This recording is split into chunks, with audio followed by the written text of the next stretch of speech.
Yes, Mugama mutya bana Uganda, bana Kampala, my people from South Sudan. How are you doing? Hope you're doing fine, guys. It's a brand new week. Mwebale kuba nti mutambula naffe. Tubaagala nnyo nnyo ddala. Sabira munno afune nawe ofune emirembe egy'enjawulo olwo n'osobola okuba nti mutambuza ekintu nga bwe kirina okubeera. Weasel Manizo Lady Kola wedding yabaddeyo oba nedda. Lady Kola outer South Sudan, Weasel Manizo outer Uganda. Finally ekintu baagala kuba nti bakitwala ku next level. Why Weasel Manizo?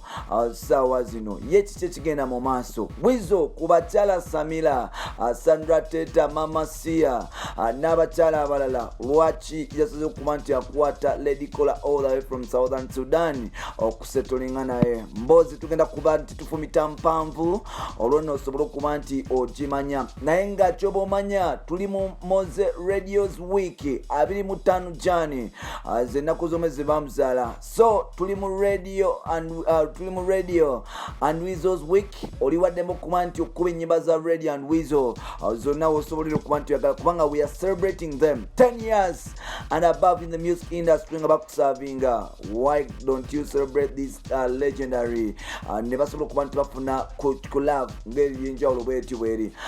Weasel Manizo Lady Kola South Sudan connection, love or stand. We're going to talk about this today. All I want you to do is subscription. Go subscribe to our YouTube channel. Still go like or comment in that comment section. Tubulire, why do you think Weasel yasaze okuba nti dating Lady Kola? Tukwaniriza ku mkutu gwa omuganzi ogumanyikiddwa nga Uganda Mukamooli amanye Dubozi bamtantambi Jimso Rich Boy Maxudi Jumbedi in Uganda. Tugende wa Weasel Manizo yasooka nayagala mukyala Eke. Mukyala Eke 47 yo yagenda maaso n'okuba nti obuli ya muganda we yali omuto yagenda maaso n'okuba nti afuna akakyala bakayita ka Samira. Weasel Manizo nagenda maaso n'okuba nti obuli yawo yeetega akakyala ne kamulaba mu kwetega akakyala kasobolera okuba nti kadampinga musajja mukulu amanyikiddwa nga AK47 jukira AK47 ebiseera kyali muto nga Weasel and Radio bazikubye balina sente bazimbye amayumba abamaze okuzimba amayumba balina bageze mu ZBET Awards buli omu abakabira buli omu abeetanira nga tosobola kubeera. You can't be stand with AK47 nga wali omusajja mukulu amanyikiddwa nga Uncle Douglas Mayanja Seguya Weasel Manizo. So Samira yasobola okuba nti adampinga Weasel naye n'agenda mu maaso n'okuba nti akwatamu omukyala mukulu amanyikiddwa nga Samira. Bagenda mu maaso n'okuba nti bakyala era oboolyawo bakyala Jinja Busoga. Omukyala Samira yasobola okubeera ne Weasel after a short period of time n'atema.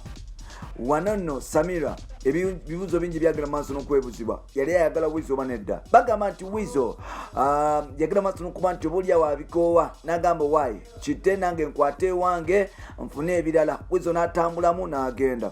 Still Weasel yagenda maaso n'okuba nti afuna omukyala omulala amanyikiddwa nga Sandra Teta. Omukyala ono Munyarwanda. Yes, omukyala ono Munyarwanda Sandra Teta era nga yamuzaalira omwana recently. Sandra Teta naye abaddewo and yes abaddewo bekubamu empi webakola ki naye nga bw'omanyi ebyomukwano agirawo n'abeerawo. Era recently Lady Kola bwe yagenda okuba nti amitinga Weasel Manizo.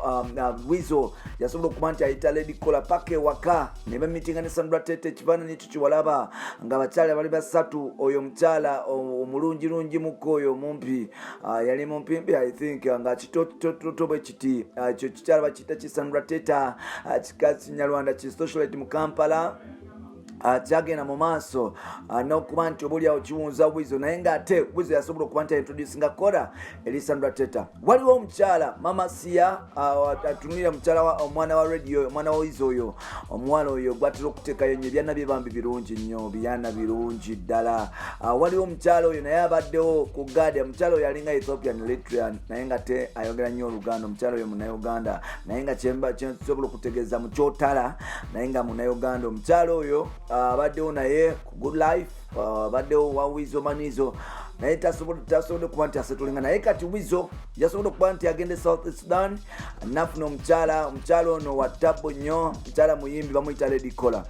Lady Kola basobodde okuba nti bakwatagana ne Weasel Manizo era nga amawulire agatambula nti final yakoze wedding ey'ettabbo naye nga Weasel yabaze kasente bya love oba luyimba kubanga bino ebintu bisatu byawukana nti Weasel ajja asobola okuba nti oba oli akola sente akole omukyala afune ku mwana asobole okuba nti oba oli afuna happiness ya sex nga balina okubeera n'ebintu ebyenjawulo bingi but still Manizo agenda kusetulinga ne Lady Kola alina DJ omu South Sudan bambi kasajja katu bakayita ka DJ sente akagenda maaso n'okuba nti oba oli awo mbo kadeetinga naye musajja wattu anagenda mu maaso n'okuba nti asuulibwawo era nga Lady Kola yasobola okuba nti atambulamu anafuna omusajja mu Uganda amanyikiddwa nga Weasel Manizo. Weasel Manizo basobola okuba nti bamitinga ne Lady Kola ku show gye yagenda okuyimba South Sudan 3 weeks back.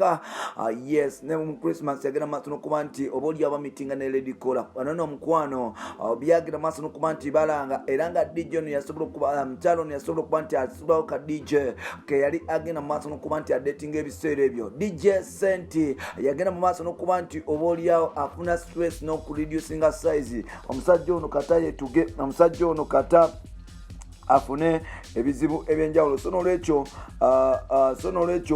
DJ Nelson yasobola okuba nti ebintu bimutabukako nga we kyali mutabuseeko mpola yasobola okuba nti yetegereza n'okuba nti agenda maaso n'okuba nti akaabira ddala amaziga ag'enjawulo DJ Nelson n'akaaba. So Weasel Manizo still asobodde okuba nti oba oli awo agenda mu kiva kino asobole okuba nti afuna Weasel agamba nti no matter what I'm going to stay with this chick and ne chick agamba nti no matter what I'm going to stay with this guy. So let us wait and see uje kigwera tetulina buzibu bonna bamutantambi kimuso Rich Boy and Maxud Jr.